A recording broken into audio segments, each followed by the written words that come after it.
ruined. This is the first time tonight, as I'm wrapping up, that I have ever told this part of the story, either in the book that I wrote in print or an interview. Because I want people to understand that there's a personal side to these things. When you're going through this kind of tyranny, no, you're not a Superman or super person or superwoman. They put you through a torturous set of circumstances and events. They're trying to destroy you and your family.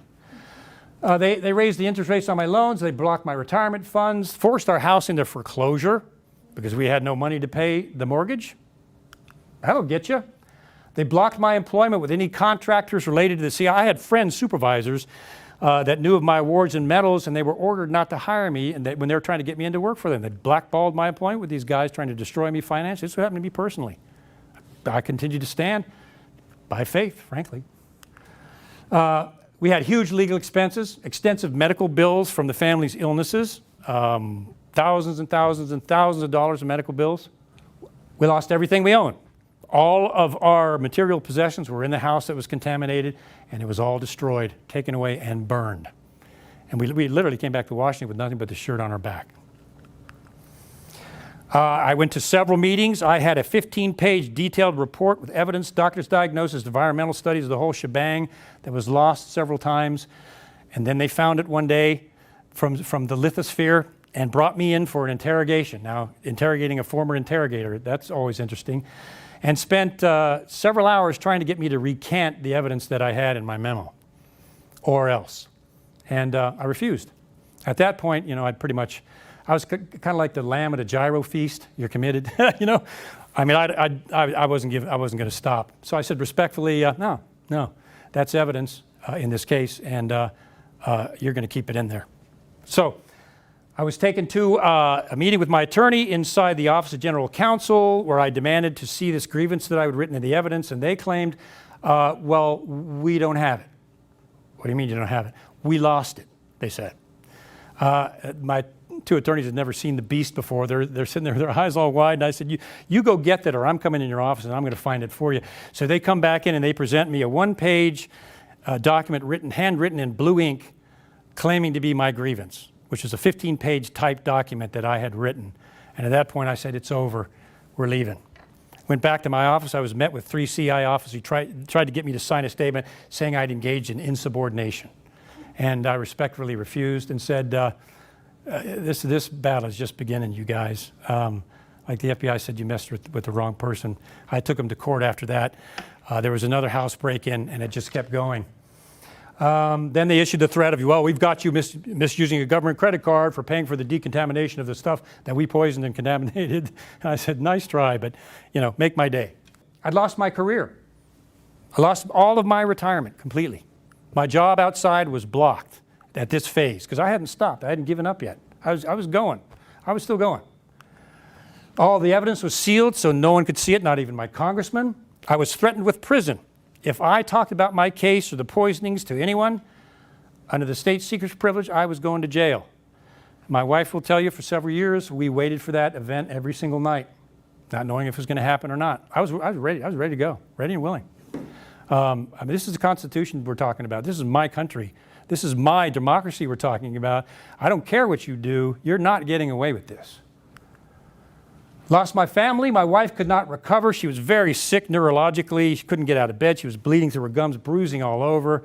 Could you imagine being the wife and having a powerful agency like this break into your house, poison your children, paint chemicals on the ceiling, and then tell you you're going to prison if you talk about it to anyone? Ruined our marriage. I mean, bless her heart. No woman should have to go through that.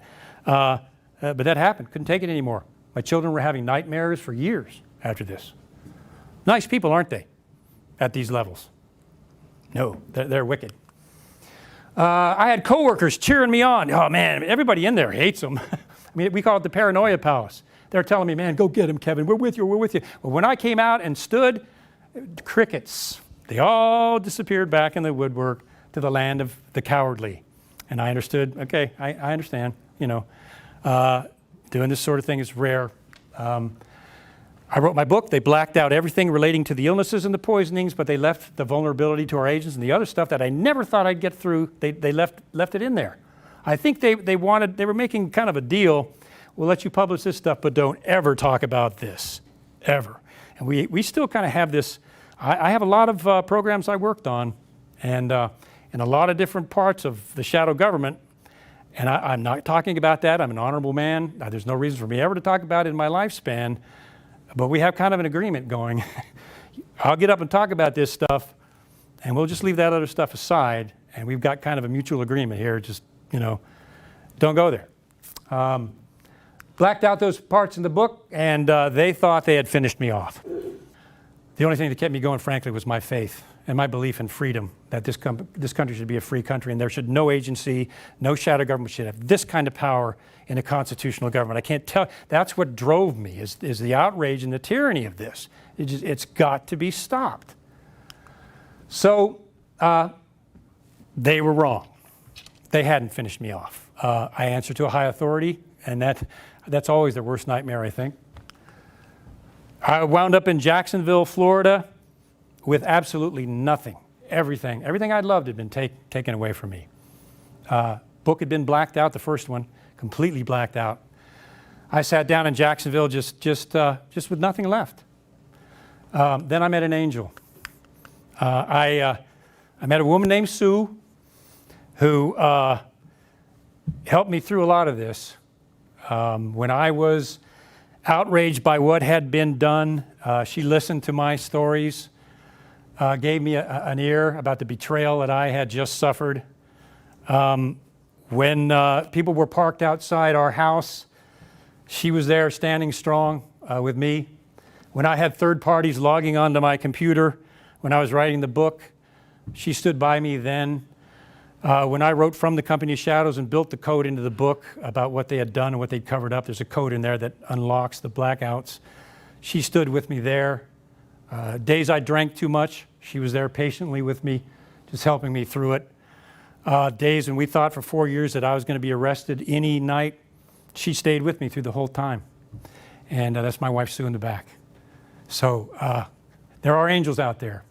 Thank God for them, if you just don't give up.